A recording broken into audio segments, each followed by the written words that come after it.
একটি দেশের রাজনৈতিক নেতা ও মন্ত্রীদের আচরণ সমাজের ওপর গভীর প্রভাব ফেলে। সাধারণ মানুষ প্রায়ই তাঁদের কথা ও কাজকে অনুসরণ করে। তাই মন্ত্রীদের ভদ্র, বিনয়ী ও সংযত আচরণ সমাজে ইতিবাচক বার্তা ছড়াতে পারে। সবার সামনে মন্ত্রীদের বিনীত আচরণ সমাজে গুন্ডামি, দাদাগিরি ও অসভ্যতাকে নিরুৎসাহিত করতে সাহায্য করে। যখন মানুষ দেখে যে ক্ষমতাশালী ব্যক্তিরাও নম্রভাবে কথা বলেন এবং অন্যদের সম্মান করেন, তখন তারাও সেই মূল্যবোধ গ্রহণ করতে উৎসাহিত হয়।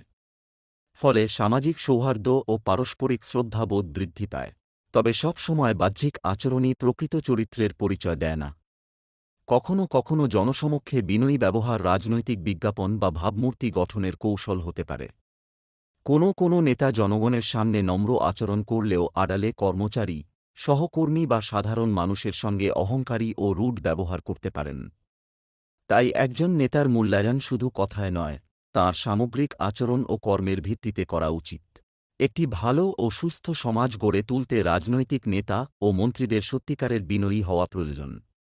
তাঁদের আচরণে সততা, সহমর্মিতা ও মানুষের প্রতি সম্মানবোধ থাকা উচিত। কারণ নেতৃত্বের প্রকৃত শক্তি ক্ষমতার প্রদর্শনে নয়, বরং মানুষের আস্থা ও শ্রদ্ধা অর্জনে নিহিত। তাই সমাজের কল্যাণে মন্ত্রীদের নম্র, দায়িত্বশীল ও মানবিক আচরণ অত্যন্ত গুরুত্বপূর্ণ।